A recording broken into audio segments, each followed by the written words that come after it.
अब ये थोड़ी कहा जाएगा उससे हे मान मान मान हार गया, ये तो नहीं कहा जाएगा ना। वो स्टेज पर नंगी मशीनों का दीदार करना पड़ा। इस मर्तबा तो दूसरा हंगामा था, वो दूध डाला जा रहा था उसके ऊपर,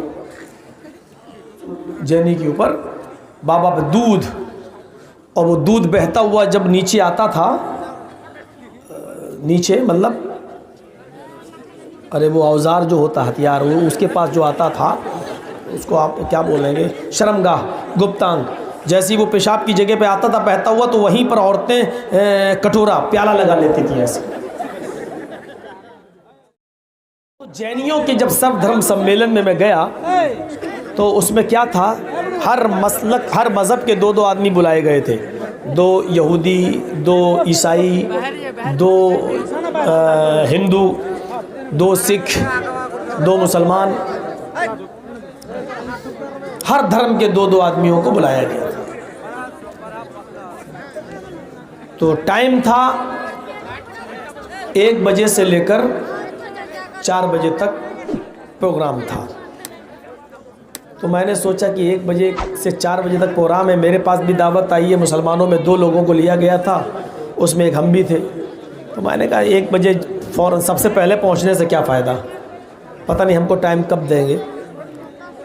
मैं 1:45 पे पहुंचा, प्रोग्राम शुरू हो चुका था, 4 बजे तक चलना था।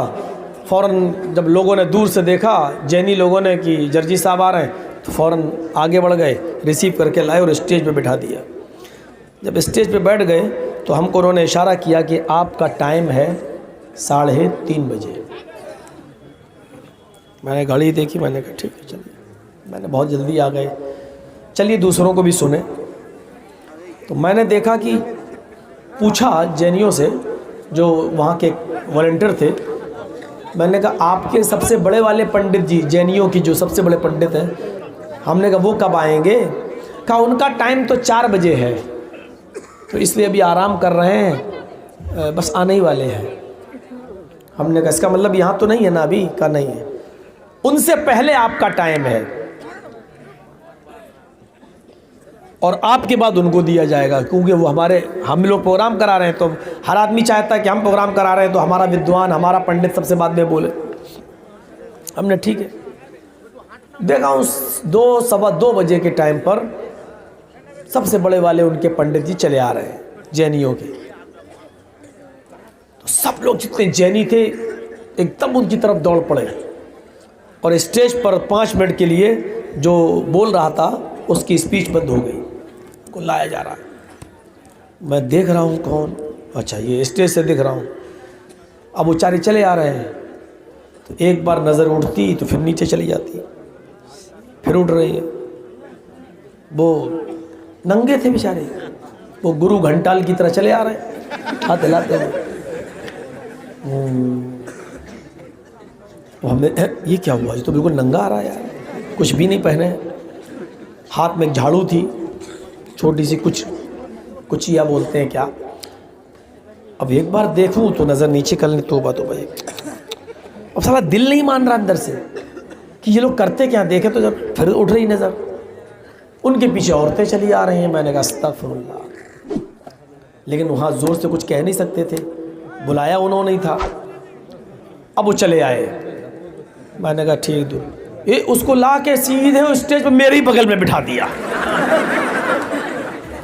और मैं कहूँ या अल्लाह ये क्या हो गया।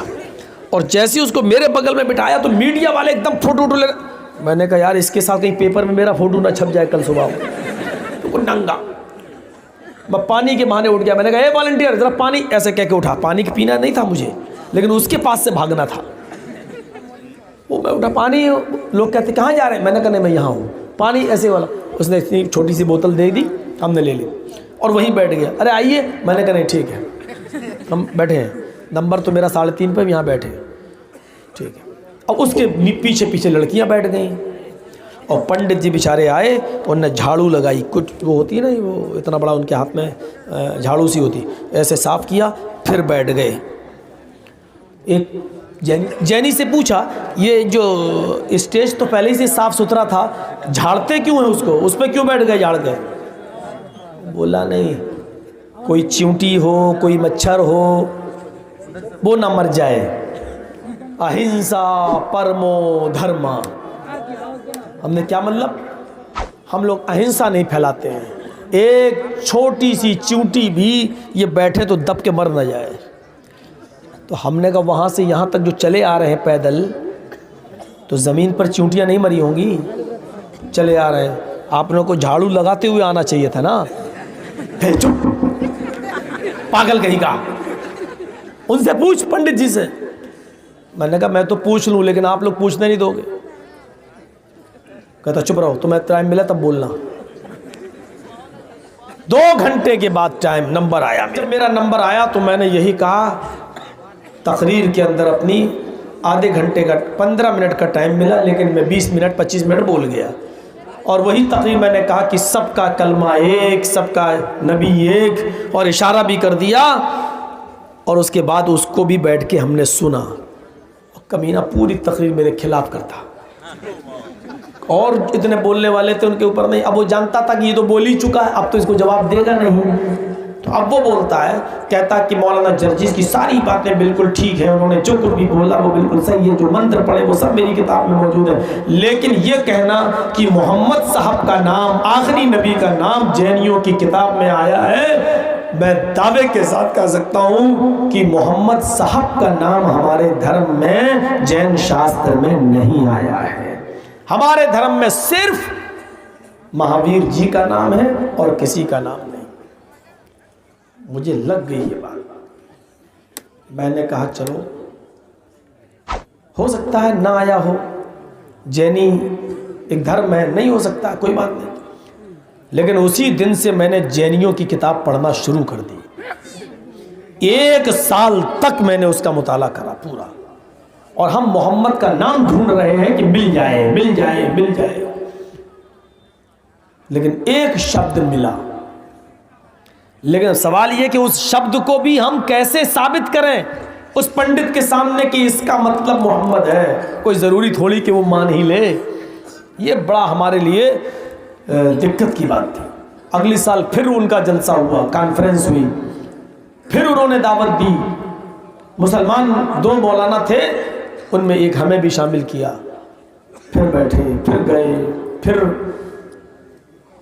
नंगी मशीनों का दीदार करना पड़ा। लेकिन जाते हम इसलिए थे कि वहां इस्लाम की कुछ बात पहुंचा दें।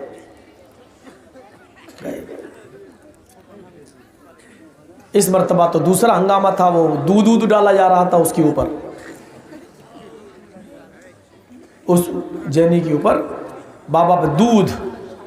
और वो दूध बहता हुआ जब नीचे आता था, नीचे मतलब अरे वो औजार जो होता हथियार, वो उसके पास जो आता था, उसको आप क्या बोलेंगे, शर्मगाह, गुप्तांग।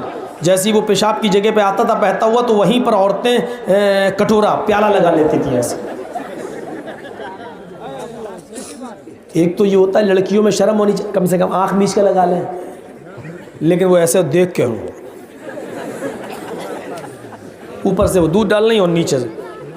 फिर दूसरे साल हमने पूछा जैनी से, वॉलंटियर से, इस दूध का क्या होता है, पीती है और क्या होता है, फेंकेंगी क्या? हमने कहा ये दूध पीती हैं? कहा नहीं, ये लड़कियां नहीं पीती हैं। जो औरतें गर्भवती होती हैं, हामिला होती हैं, प्रेग्नेंट होती हैं, उनको पिलाया जाता है ये दूध। हमने कहा इसका फायदा? कहा इसका फायदा नहीं जाने। जो बच्चा पैदा होगा वो भी बिल्कुल शरीफ और नेक, बिल्कुल महावीर जी की तरह होगा। नेक बच्चा, शर्मगाह के पास बहता हुआ दूध को प्याले में भरकर पिलाया जाए तो बच्चा शरीफ पैदा होगा। मैंने मुंह पे उसके कहा बच्चा कैसा पैदा होगा, फिर हम समझ गए। क्या समझा? वो मैं समझ गया कितना शरीफ होगा।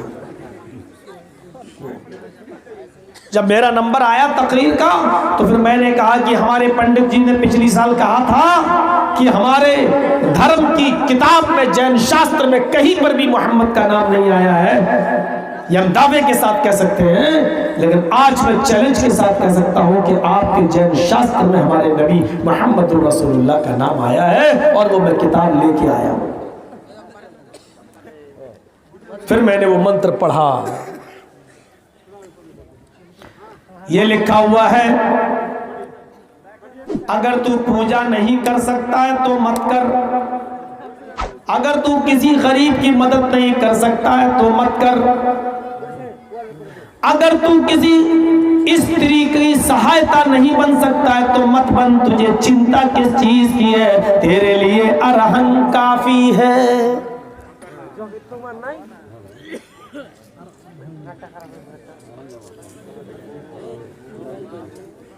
अरहन, मैंने कहा पंडित जी ये अरहन जो आया है ये क्या है? पंडित जी के मुंह से एकदम निकला, अरे अरहन, तेरे लिए अरहन काफी है, इसका मतलब अरहन, अरहन नाम है। हमने कहा पिछली साल तो आपने ये कहा था कि महावीर जी के अलावा हमारे धर्म की किताब में किसी का नाम नहीं आया, आज आप कह रहे हैं अरहन नाम है किसी का। अरे उसकी मीनिंग है, उसका मतलब है। हमने कहा क्या मतलब है उसका? तुम्हारे लिए अरहन काफी, पूजा नहीं कर सकता तो मत कर, किसी की सहायता नहीं कर सकता तो मत कर, किसी औरत का सहारा नहीं बन सकता तो मत बन, तेरे लिए अरहन काफी है। ये अरहन कोई शब्द है जो बहुत महत्वपूर्ण है। कोई पूजा नहीं कर रहा फिर भी अरहन उसके लिए काफी है, किसी गरीब की कोई मदद नहीं कर रहा फिर भी अरहन उसके लिए काफी है। तो ये अरहन कोई है? उसने कहा कि हाँ अरहन है कोई, मैं तहकीक करूंगा, रिसर्च करूंगा, देख लूंगा। मैंने कहा कि आप देख लेंगे, मैं देख कर आया हूं, 1 साल तक मैंने इसी अरहन पर मेहनत की है।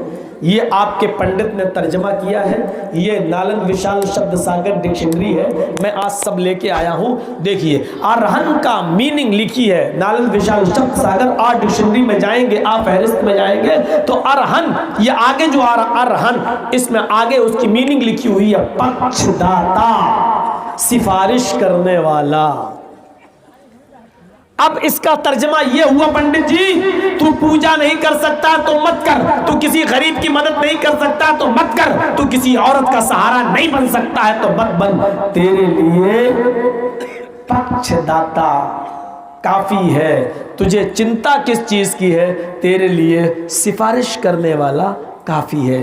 यानी पूजा न करना गुनाह है, गरीब की सेवा न करना गुनाह है, किसी मजबूर बे औरत का सहारा न बनना गुनाह है, लेकिन इतने गुनाह के बावजूद कहा जा रहा है तेरे लिए अरहन, यानी इन गुनाहगारों की सिफारिश करने वाला तेरे लिए काफी है। हमने कहा जानते हो सिफारिश करने वाले को, शिफाअत करने वाले को अरबी में क्या कहा जाता है? शफीउल मुज़नबीन, गुनाहगारों की सिफारिश करने वाला, गुनाहगारों की शिफाअत करने वाला।